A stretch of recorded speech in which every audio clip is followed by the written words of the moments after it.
Iran's Islamic Revolutionary Guard Corps has officially confirmed that it launched a retaliatory missile attack targeting the US Al-Udeid Air Base in Qatar. Russian President Vladimir Putin denounced the North Atlantic Treaty Organization's provocations in view of its attempts to trigger an arms race in the world. And Venezuelan President Nicolas Maduro issued a call to hold an international peace summit to tackle the conflict on the Middle East through dialogue.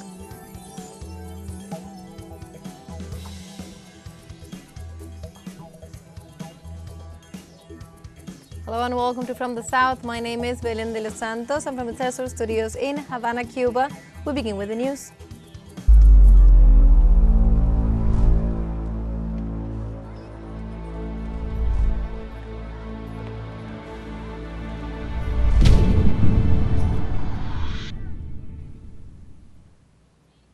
And Iran's Islamic Revolutionary Guard Corps has officially confirmed that it launched a retaliatory missile attack targeting the US Al-Udeid Air Base in Qatar. The announcement was made on state television with a caption on the screen calling it a mighty and successful response by the armed forces on Iran to US aggression. The attack reportedly targeted Al-Udeid Air Base, a sprawling military installation used by the Qatari, US and UK militaries. It was not immediately clear whether any incoming projectiles made it through. Qatar said it shut down its airspace temporarily as part of the measures taken to ensure the safety of residents and visitors. The Iranian Supreme National Security Council says that the missile strike against Al-Udeid Air Base was away from residential areas in Qatar.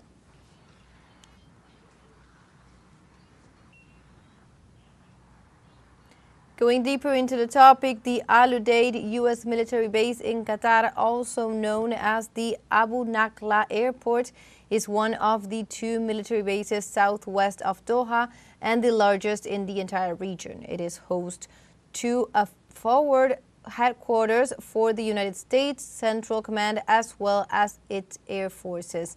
The base has been central to past U.S. military operations in Iraq, Syria, and Afghanistan.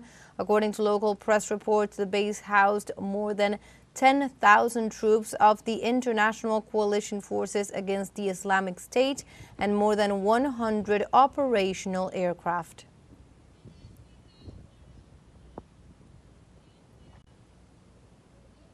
And Iran launches the 21st wave of Operation True Promise 3 against military targets and military support centers from the north to the south of the occupied territories, including the cities of Haifa and Tel Aviv. Air raid sirens were activated across northern and central Israel, including Tel Aviv and Jerusalem, after missiles were detected incoming from Iran. An Israeli media outlet reported that missiles have fallen in at least 7 areas, including Ascalon, Safad, and Isdud.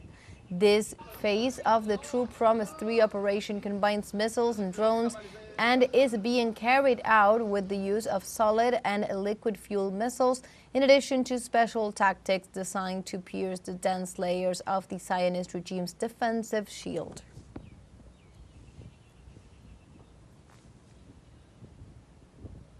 Meanwhile, in Iran, Israeli occupation forces carried out a new attack on the capital of the country and several other localities. The Israeli Defense Minister Israel Katz said on his X account that the army is targeting the headquarters of the IRGC's Basic Force, the internal security headquarters of the Islamic Revolutionary Guard Corps, the Irvin Prison, and the Israel's destruction clock in Palestine Square.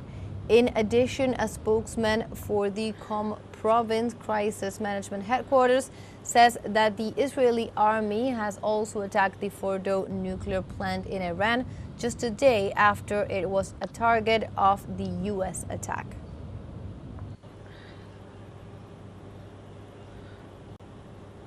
Precisely in this context, Iran's representative for the UN's International Atomic Energy Agency said the ongoing situation reaffirms a troubling reality that the IAEA no longer functions effectively.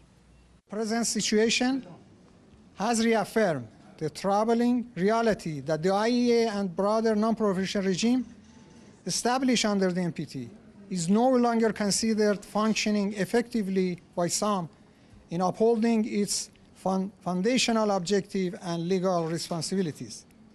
The recent unlawful act of aggression has delivered a fundamental and irreparable blow to the international non-proliferation regime, conclusively demonstrating that the existing NPT framework has been rendered ineffective in fulfilling its foundational objective.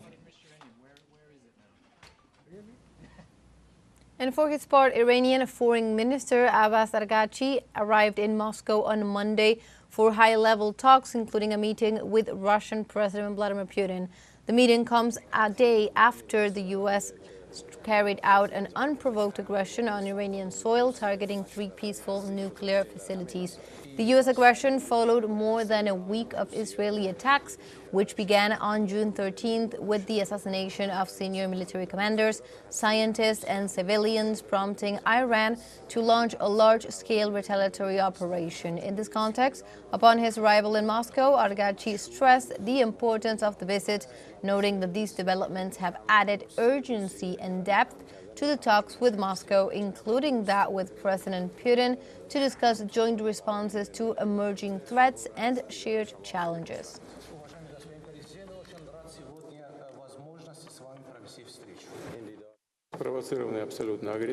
The absolutely unprovoked aggression against Iran has no basis and no justification. We have long-standing, good, reliable relations with Iran.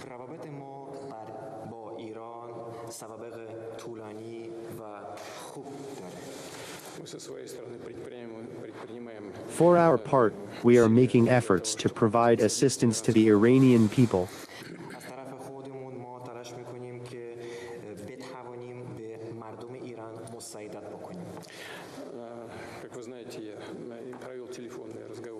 As you know, I had a telephone conversation with the President of the United States and the Prime Minister of Israel, with the President of the United Arab Emirates, with the President of your country. Also at the meeting, Iranian Foreign Minister Abbas Araghchi held Israel and the U.S. fully responsible for increasing tensions in the Middle East. The level of tension is currently increasing due to the unjustified aggression that the Israeli regime and the United States have carried out against Iran.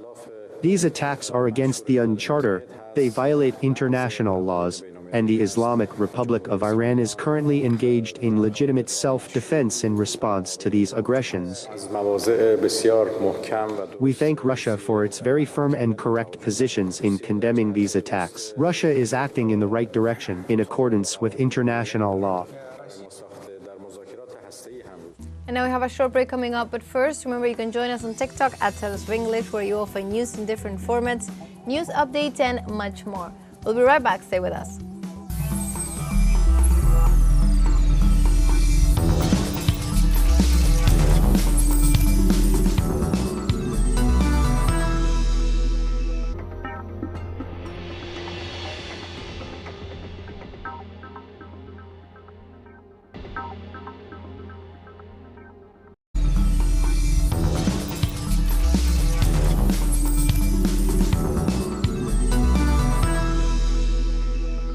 Welcome back from the South.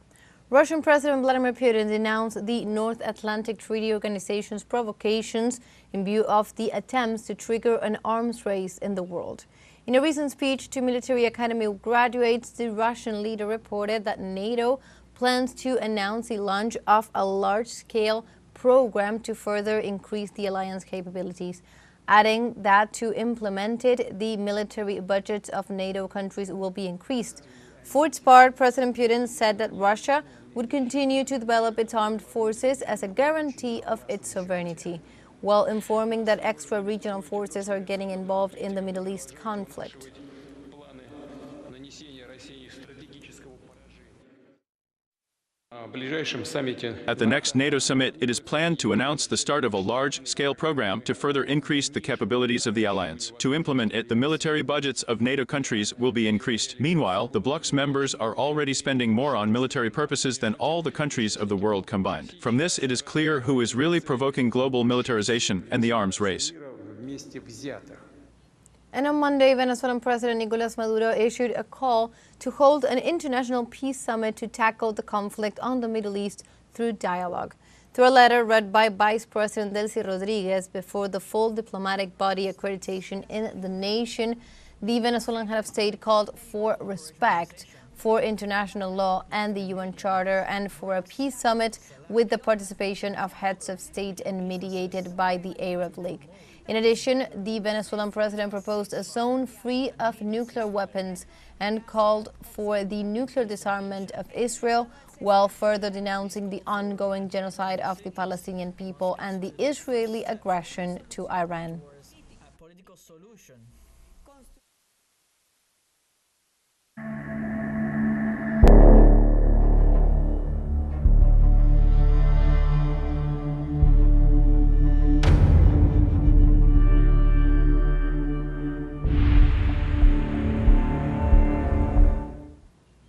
And over the past 24 hours, the Israeli army has killed at least 39 Palestinians in Gaza in an airstrike as part of its ongoing genocidal campaign in the region.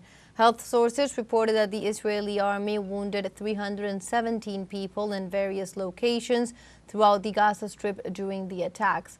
They also noted that several victims are still buried in the rubble and in the streets, and that ambulance and civil protection teams cannot reach them due to Israeli aggression. Since the beginning of the Israeli occupation aggression on October 7th of 2023, the number of dead in the Gaza Strip has risen to over 55,900, and the number of wounded has risen to at least 131,500, most of whom are children and women.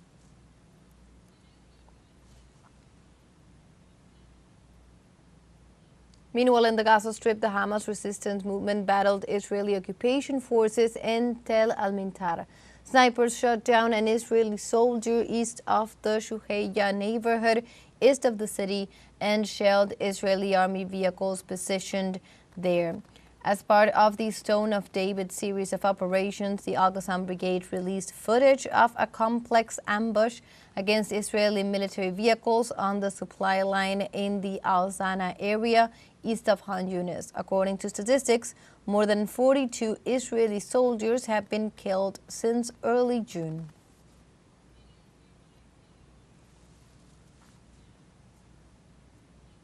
And we stay in Palestine as food distribution workers in the Sikkim area of the Gaza Strip face threats of arrest and violence by the Zionist regime of Israel.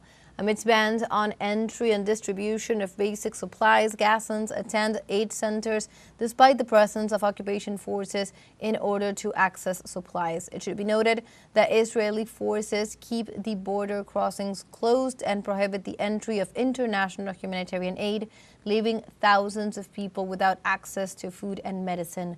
Meanwhile, the international community continues to press for the opening of humanitarian corridors. Now we have a second short break coming up, but before we invite you to visit our Facebook page at teleSUR English. There you will be able to watch our top stories, special live coverages, and much more. Follow our page and activate notifications to stay up to date on the world's most recent events. Final short break, don't go away.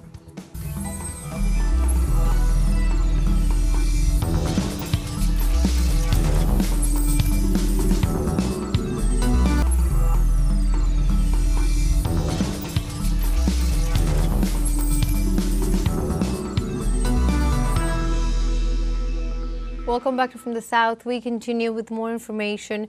In Panama, anti-government protesters in Bocas del Toro city face persecution and right violations by the country's security forces.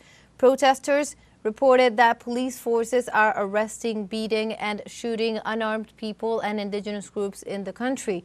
They also condemned how the government of José Raúl Mulino justifies its repressive measures with alleged acts of vandalism But the reality is that members of the National Police are the ones committing these actions after taking food from stores and communities.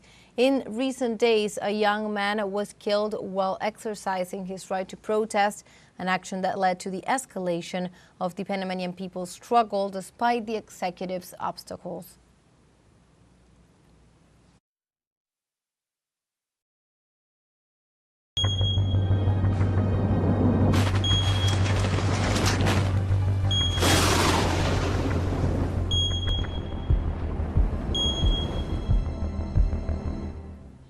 We continue with other topics. Also in Panama, as a national civil protection system reported that heavy rains caused landslides and flooding. According to the official report, at least 304 families were affected by more than 30 incidents related to falling trees, structural collapses, and roof collapses as well. SINAPROC's director, Omar Smith, highlighted the work of the response team, which continues to carry out damage assessments and needs analysis despite the adverse weather conditions. The situation is of growing concern as weather forecasts indicate that more rainfall is expected in the coming days, which could aggravate the risk of flooding and the new landslides.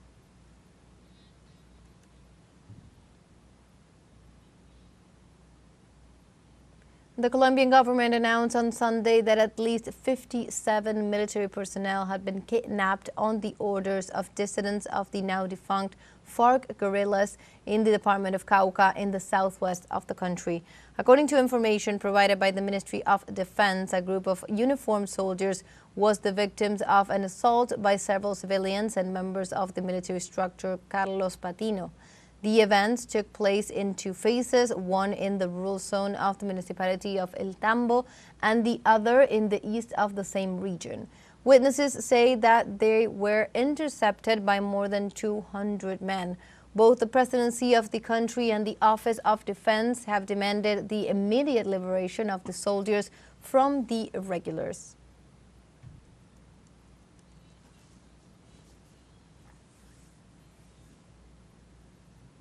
We go now to the United States, as on Sunday, a judge in Tennessee ordered the immediate release of Kilmar Abrego Garcia, a Salvadoran citizen. This ruling further undermines the legitimacy of the U.S. government's inhumane policies against migrants. Judge Barbara Holmes denied the government's motion to detain the citizen, confirming that he will receive the due process to which he is entitled. As you may recall, Donald Trump administration expelled the citizen along with more than 200 Venezuelan migrants in collaboration with El Salvador's President Nayib Bukele. The hearing for his release is scheduled for Wednesday.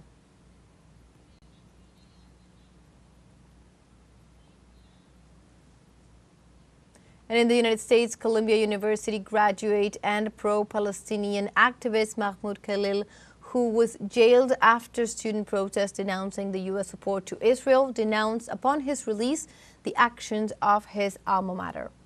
I'm grateful to be standing freely next to you all. I'm grateful to my wife, Noor, whose support, love, and care has kept me upright. And I'm grateful to every single person who stood by me during this time. I must call the hypocrisy of Columbia University. A university that just 2 weeks ago said that they want to protect their international students. While over 100 years later, I haven't received a single call from this university. And like this, we have come to the end of this news brief. You can find these and many other stories on our website at telesurenglish.net. Also join us on social media. We are on Facebook, X, Instagram, Telegram, and TikTok as well. For TeleSUR English, my name is Belen de los Santos. Thank you for watching.